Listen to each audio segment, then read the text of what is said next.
Now, when I put myself in Vladimir Putin's chair here, okay, I'm sitting here and I'm looking at my advisors and I say, wow, this campaign is really amazing, this American political campaign. Well, we have a guy who not only is unpredictable, but my God, he's proud of it. He brags about being unpredictable, and he lashes out. He's very emotional. He lashes out at any insult or any slight, perceived or imagined. This is, hey guys, around the Kremlin table there. This is precise. This is a wonderful. This is exactly the kind of guy I like to have to deal with as head of the United States of America. Give me a break. This is the guy Putin wanted to have his finger on the nuclear codes. So if you set up the premise that Putin and his associates had a distinct preference for Trump over Hillary Clinton, if I dispute that as I do, and we're seeing it play it out right now, talk about unpredictability, talk about lashing out, that's what Trump is. So unless Putin thinks about the world in a way that no other Russian or Soviet leader that I know has, and unless he was clairvoyant in seeing that Trump was going to win, there's no reason. There's no reason in the whole world that he would have hacked into the DNC computers.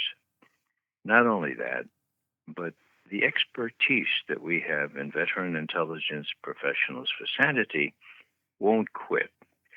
We've got four very senior members of the National Security Agency, one of whom, Bill Binney, actually devised the collection systems that they're using now to collect emails and telephone calls. And he's looked at all this and he said, Ray, if this was a hack, NSA would know exactly who hacked it and where it was sent. They have ironclad coverage of the whole internet. So a hack has to be sent over the system, over the network. The NSA would certainly have intercepted it. It's not a hack. It's a leak. I said, well, what's the difference, Bill? He said, well, the leak, you take a thumb drive, you stick it in a computer, you download. That's what Bradley or Chelsea Manning did. That's what many people have done. What's his name?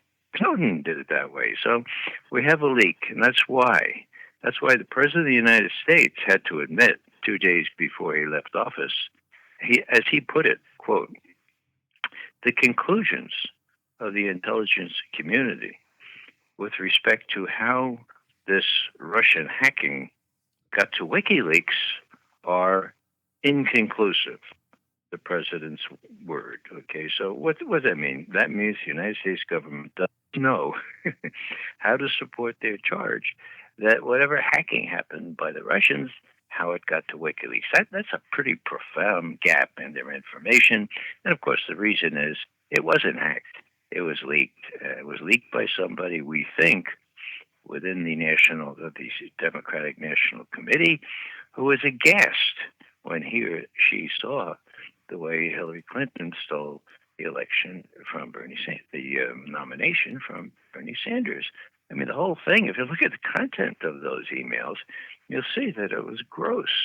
Otherwise, why did Debbie Wasserman Schultz and the other top four people from the DNC quit immediately?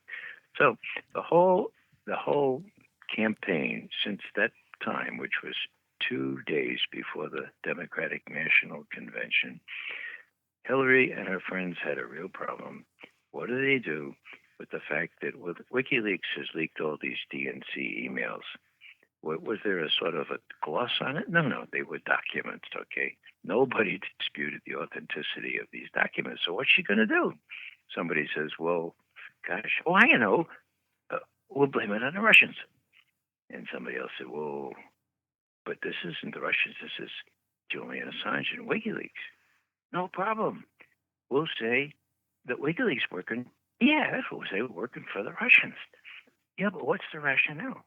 Oh, come on. The rationale is Vladimir Putin would certainly prefer to deal with Donald Trump than with Hillary Clinton. Now, that's the way that went it down. I talked to the head of Hillary Clinton's communications. She was the communications director, and she talked about how hard she worked at the convention to keep the focus on the Russians and not to let anybody even think about the content of those emails, which I have to say again, pure and simple, showed how Bernie Sanders was cheated out of the nomination. So it worked like a charm, and now that they've lost, then they have to explain how Hillary, who was a shoo-in, how she possibly could have been a flawed candidate. Well, she wasn't flawed. No, it was the Russians again. So, if it weren't so pernicious, if it weren't so much added or aimed not only at explaining why Hillary lost, but also at sabotaging any effort by Trump or anybody else to make a deal with the Russians to have a decent relationship with the Russians. Well, if it weren't so serious, then we could laugh at it.